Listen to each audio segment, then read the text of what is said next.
ETV YouTube channels లో మీ వ్యాపార ప్రకటనల కోసం ఈ నంబర్కి కాల్ చేయండి.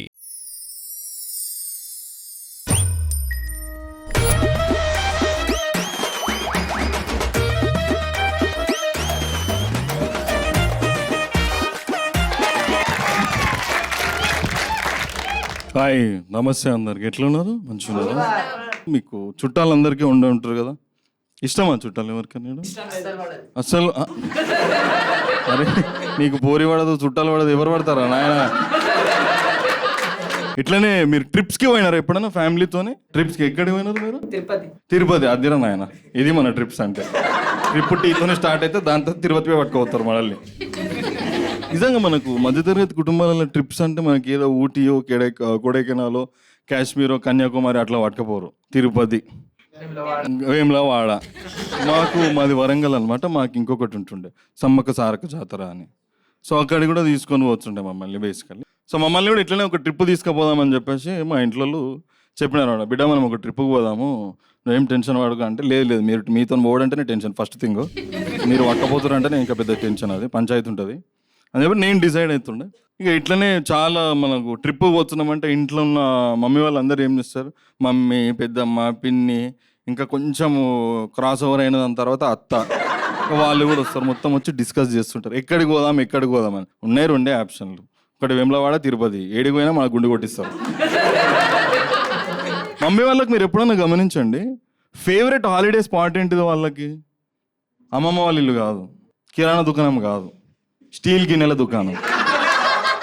సో వాళ్ళకు ఫేవరెట్ హాలిడే స్పాట్ అనమాట స్టీల్ గిన్నెల దుకాణం. ఏడికైతే పోతారో వాళ్ళ గిన్నెలు చూస్తే మొత్తం ఫుల్ హిస్టరీకి అయిపోతారు, మొత్తం అయిపోతారు అనమాట. చంద్రముఖిలో జ్యోతికలకి పాప దొరికిన గిన్నెలు అరే. ఇట్లనే సో మా ఇంట్లో డిసైడ్ అయిన తిరుపతి పోదామని చెప్పేసి తిరుపతి పోదామని డిసైడ్ అయిన దాని తర్వాత దానికి మెయిన్గా మనకి ఏం కావాలి, మనకు ఫ్యామిలీ చిన్నది, పొరగాలు కాబట్టి పెద్దగా అయింది. సో దాన్ని ఏం చేస్తారు వీళ్ళు, ఆడదాకా పోయినాక వీళ్ళు. అండ్ మన దగ్గర మధ్యతరగతి కుటుంబాలలో ఎప్పుడని చూడు, మనం ఇంట్లో తక్కువ తింటాం, తెర్రెడికన్నా బయటకు పోతుంటే చాలు కుంభాలు తింటాం. మాకి అందరం పోదాం అనుకుంటుండే. సో వాళ్ళు చెప్పారు మనకు ఫస్ట్ ఒక స్టీల్ క్యాన్ కావాలి. ఇంట్లో ఉన్న వాళ్ళంతా పెద్ద కమిటీ అంతా డిసైడ్ అయ్యారు, మనం క్యాన్ కొందాం రా భయ్, పొరగాళ్ళు అందరూ ఫుల్ తింటారు కదా, వీళ్ళు పులిసా పచ్చడి కలిపి మొత్తం వాళ్ళు వేసి మొత్తం చేసి వాళ్ళకి ఇచ్చేసేద్దామని చెప్పి డిసైడ్ అయ్యారు. మేము చూస్తే మాది సంతానం గట్టిగానే ఉండే, 11 మంది ఉన్నట్టున్నారు. క్రికెట్ టీం ఉన్నది మాది, T20 వరల్డ్ కప్ పంపొచ్చు, అంతమంది ఉన్నారు మా వాళ్ళు. సో మా పెద్దమ్మ ఏం చెప్పింది, నువ్వు క్రికెట్ ఆడే దారిలోనే కదా గిన్నెల షాపు, నన్ను కూడా ఆడ దింపు అన్నది. ఆహా అనుకున్నా, ఆహా విధి ఆడిందిరా నీతో ఇంత నాటకం, పోదాం మనం అని చెప్పి డిసైడ్ అవుతున్నాను.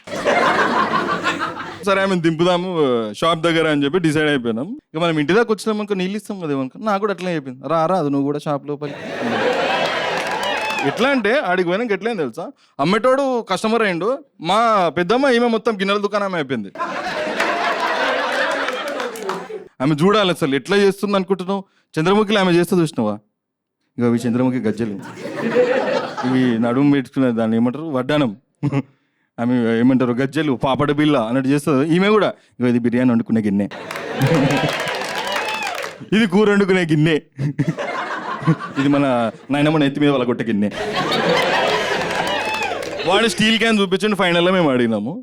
ఆయన 1000 రూపీస్ అని చెప్పిండు. ఈమె ఎంత 400 or 450కి అడిగింది అనమాట.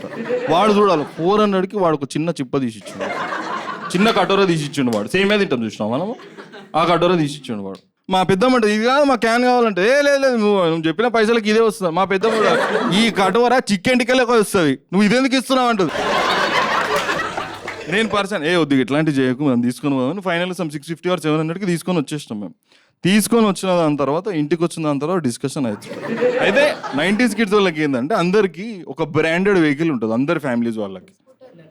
స్కూటర్ కాదు అందరు పోనీకే 15 మంది స్కూటర్లు ఎట్లా పోతారు, 15 మంది పోతే ఆటో అంటారు దాన్ని. అందరు పోయే ఒక కారు ఉంటుంది అనమాట, అది మీరు చూసిరో లేదో నాకు తెలియదు, దాన్ని టాటో సుమో అంటారు. సో అందరం ఇలా ఉక్కిర మమ్మల్ని, అందరం ఇలా ఉక్కిన దాని తర్వాత ఈ పులిహోర తీసుకున్నారు. గత మళ్ళీ మొత్తం ఇట్లా వాడు మురుమురాలు కలిపినట్టు ఇట్లా కలిపిన వాడు వస్తే మా పెద్ద ఇట్లా తీసి ఇసిరేసింది ఒక్కొక్కరి మీద ఇట్లా అయింది. దాని తర్వాత ఆడదాకా పోతున్నాము, గుండు కొట్టించుకుందాము అని చెప్పేసి ఆ మైండ్ సెట్లో ఉండుతాం మేము. ఇంకా అక్కడ దాకా పోయినాక ఒక చిన్న బ్లాక్మెయిల్ ఉంటుంది మన మమ్మీ వాళ్ళది, వీడి దాకా వచ్చినావు కదా బిడ్డ, ఇప్పుడు మోకాళ్ళతో నువ్వు మెట్లు ఎక్కాలి, అయిపోయింది అట్లా ఎట్లనో మొత్తం మోకాళ్ళ మీద ఏమంటారు ఎక్కినాము చాలా కష్టపడి. అయిపోయిన దాని తర్వాత దర్శనం అయింది, గుండు కొట్టుడు అయిపోయింది, మొత్తం అయిపోయిన దాని తర్వాత ప్రసాదం అని ఏమంటారు ఒక ఫేజ్ ఉంటుంది మన దగ్గర. ఇప్పుడు నువ్వు తిరుపతి పోయి ఇంటికి వచ్చినాక ఎవరికైనా ప్రసాదం ఇవ్వలేదు అనుకో, నీ దగ్గర ఏదో లోపం ఉన్నట్టు చూస్తారు మన వాళ్ళు. అవునా కాదా?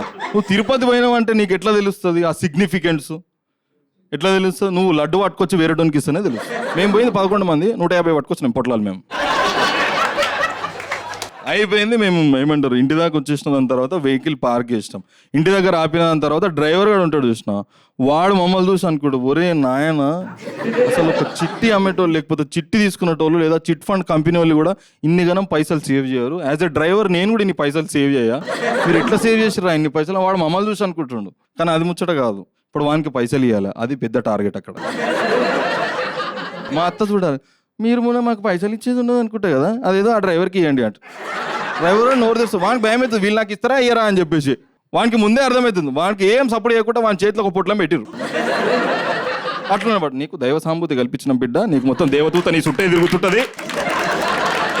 అయిపోయిన తర్వాత పైసలు ఇచ్చే కాడ అయితే పైసలు ఇచ్చే దగ్గర వీలు కొట్టుకుంటున్నారు. లాస్ట్కి మా పెద్దమ్మ వాని దగ్గర కూడా బేరం చేస్తుంది. 3,000 అడిగారు, 3,000 కడితే నాకు తెలిసి ఎంతో 50% డిస్కౌంట్లో 1,500 ఇచ్చేస్తారు. Thank you guys, that was my time. My name is Avinash.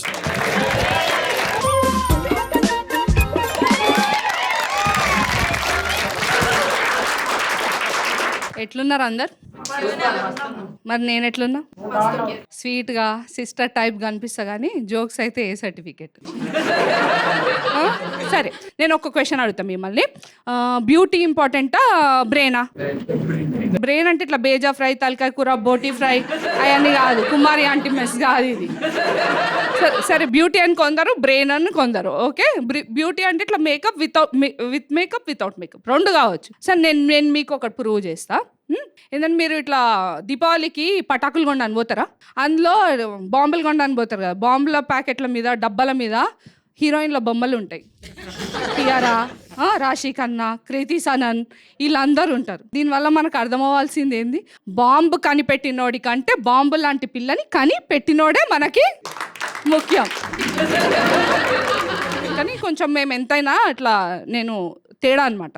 తేడా అంటే ఇట్లా అలా తేడా కాదు నాయనా,